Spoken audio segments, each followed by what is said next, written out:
Hello YouTube, welcome back to my YouTube channel EDUFYI. Today's topic is Fourier series. We'll be discussing about periodic function and some three properties regarding to the periodic function, and we'll be solving one example problem. Make sure you stay till the end of the video because I'll be discussing the important concepts in the Fourier series. Before going into the topic, if you find this video interesting and educative, make sure you like this video, share this video and subscribe to our channel and ring the bell icon for further notification.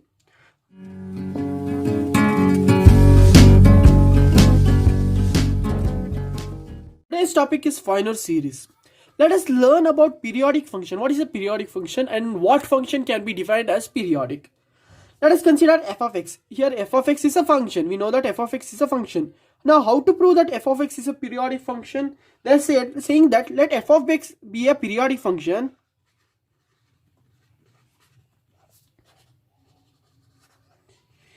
if there exists a real number p. F of x is said to be as a periodic function if there exists a real number p such that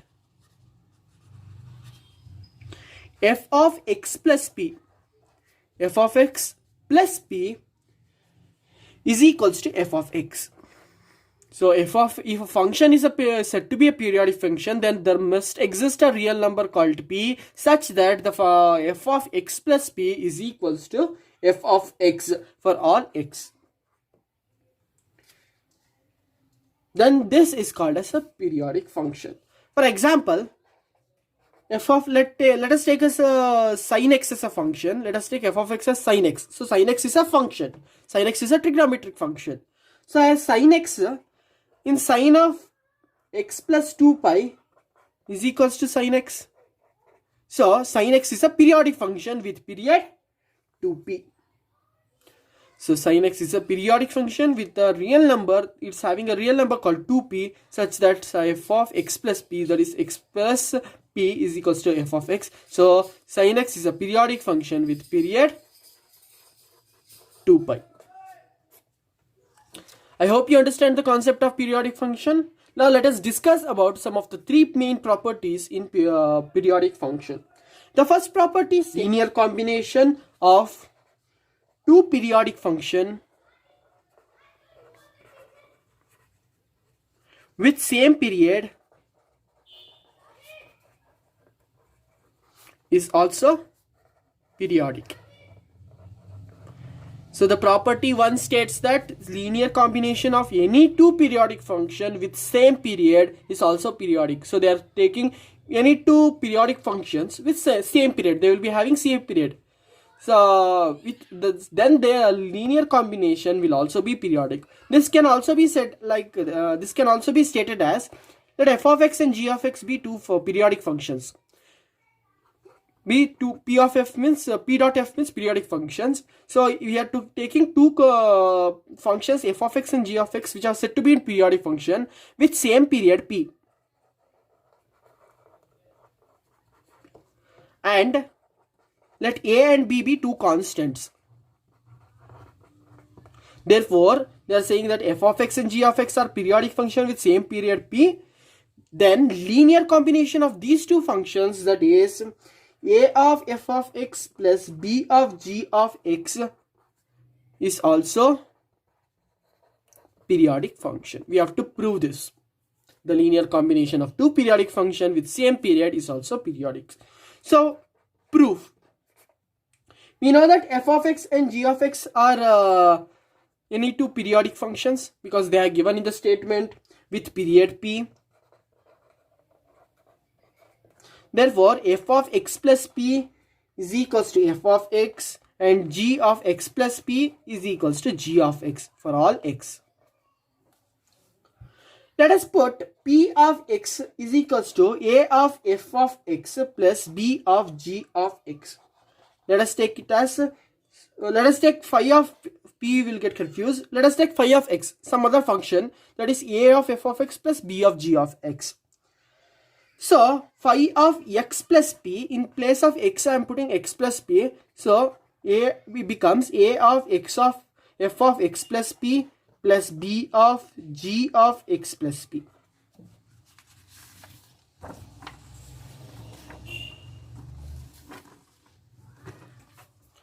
So phi of x plus p is equals to a of f of x plus p plus b of g of x plus p. But we know that f of x plus p is f of x. So it becomes a of f of x plus g of x plus p is nothing but g of x. That is b of g plus x. G of x. Therefore, this is nothing but f of phi of x. Therefore, we proved that f of phi of x plus p is equals to phi of x. Didn't we prove that? So we proved it. This means that phi of x plus p is periodic function with period p. Phi of x plus p is nothing but a of f of x plus b of g of x. Phi of p is nothing, phi of x is nothing but a of f of x plus b of g of x. So the linear combinations of any two functions which is periodic with same period p is also periodic function. This proves the first property. Now we will move to the second property. The second property is similar to a question, a problem. This is not a theorem, whereas the first property was just like a theorem. The second property will be more like a problematic type of property. The statement is if f of x is a periodic function. They are considering f of x as a periodic function with period p. Then we have to prove that f of x by lambda, where lambda is not equal to 0, is a periodic function with period lambda p. So they are saying that f of x is a periodic function with period p. They are completely agreeing that f of x is a periodic function with period p. They are giving us to prove that f of x by lambda, where lambda is not equal to 0, is a periodic function with period lambda by p. Very easy question and very important too. So let us solve it. They are given that f of x is a periodic function with period p, right? Let us consider phi of x again here as f of x by lambda. Phi of x as f of x by lambda. We will consider phi of x plus lambda p. Lambda p be some constant. So in place of x, we are putting x plus lambda p. Therefore, x plus lambda p by lambda. We get. Further, we will split the denominator. So we get f of x by lambda plus lambda p by lambda. That is nothing but f of x by lambda plus p. We know that f of x by lambda plus p is nothing but f of x by lambda plus p is nothing but f of x by lambda, which is phi of x. Therefore, phi of x plus lambda p is equals to phi of x. That means phi of x is a periodic function. Phi of x is a periodic function. So we know that phi of x is a periodic function with period lambda p. So they had given that if f of x is a periodic function with period p, then to prove f of x by lambda, where lambda is not equal to 0, as periodic function with period lambda p, we proved. Some of the similar types of problems you will get under this are, they'll ask us to find the cos x. They'll say that cos x is a periodic function, find its period. The cos x is a periodic function with period 2 pi. Cos of x by 2, if cos of x by 2 is given, consider this as the same second property, x by lambda, where in place of lambda they have given it as 2. So this function is a periodic function with period lambda p. So here p is 2 pi.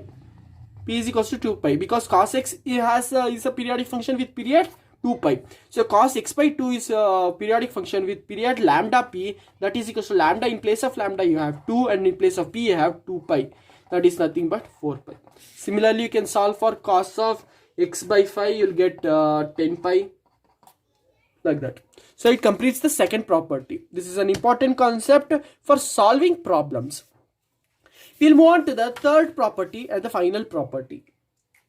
The third property states that if f of x, this is the reciprocal. We can tell it as a reciprocal, or we did in second property we did division, but that is numerator by denominator. Here we will be trying out with multiplicative. If f of x is a periodic function, they are saying that f of x is a periodic function with period p. We must state that f of lambda x. In previous property we took x by lambda. Here we are taking lambda x, where lambda is where lambda is not equal to 0, is a periodic function with period p by lambda. So in previous property, f of x is a periodic function. F of x by lambda where is a periodic function with the period lambda p. But here f of lambda x is a periodic function with period p by lambda. Proof is very similar. They are considering f of x plus p is equals to f of x. We know that f of x plus p is equals to f of x for all x, because f of x, they are given it as f of x is a periodic function. Let us consider phi of x as f of lambda x. Therefore phi of x plus, in previous we actually added the lambda p, but here we will be doing p by lambda. If you get confused, just check the period. P by lambda is there, so add the p by lambda to it. So you'll get f of lambda of, in place of x you get x plus p by lambda. That is f of lambda x plus p. That is nothing but f of lambda x. That is phi of x. So phi of x is the periodic function with period lambda by p by lambda. For this, sine trigonometric functions will satisfy. That is, sine x is not, sine x will have is a periodic function with period 2 pi. Sine and cos have same period 2 pi. So sine of 3x, in place of place of lambda there is 3. So p, in place of p there is 2 pi. I hope you can see. 2 pi. So the period sine 3x will be periodic function with period 2 pi. That is, p in place of p we have 2 pi by lambda is 3. Similarly, you can solve for sine of 6x. That will be lambda by 3. That is, if you don't simplify, it will be 2 pi by 6, which is lambda by 3. So this completes the third property. Solve one problem for easy understanding. Find the periods of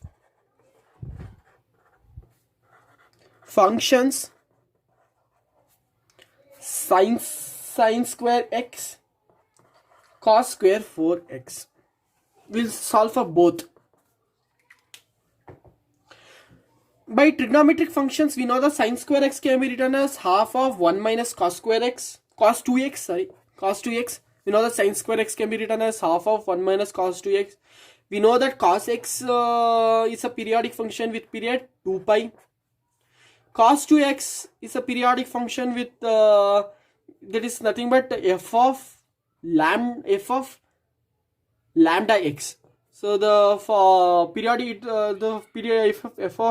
lambda x is a periodic function, then it will be having a period called So if f of lambda x is a periodic function, that it will be having period called lambda by p. P by lambda. So p, in place of p you are putting 2 pi. In place of lambda you have 2. So 2 pi by 2 cancels. So cos x, sine square x is a periodic function with period pi. Similarly, for cos square 4x, we know that for cos square x we can write it as half of 1 plus cos 2x. Formula for cos square x is half of 1 plus cos 2x. So in place of cos square x, you have cos square 4x. So you will multiply 4 with 2, you will get half of 1 plus cos 8x. If you solve this problem, say similarly with this type, you will get pi by 4 as the period. For you to try at home, some problems will give sin square 3x, cos square x. Try for both of these two. Similarly, the concept will be similar. You will see sin square x can be written as half of 1 minus cos 2x, and cos square x can be written as half of 1 of plus cos 2x. Now we'll come to the important concepts we learnt here. This is why I said hold on till the last of the video, because we'll summarize the entire concept we studied over here. The first concept we studied is that for a function to be periodic, f of x plus p is equals to f of x, where p is the period of this function. This is the first concept we learned. That is the statement in the definition of the periodic function. Next, we learned that let f of lambda by x is a periodic function with period lambda p. If there is a function called f of lambda by x, this cannot just need not be only f of lambda by x. This can be sine of 3 by x, or sine of 2 by x, or sine of 1 by x, or sine of anything, sine of 8 by x. That can be simplified as lambda p. That is, lambda will be the constant. We will compare the equations and you will get the lambda. In place of lambda, you can put in place of lambda you can put the number which is given, and so p is 2 pi for both sine and cos. In third concept, we learnt about the multiplication, that is f of lambda x, where f of lambda x is a periodic function with period p by lambda. The fourth concept we learnt is cos x is a periodic function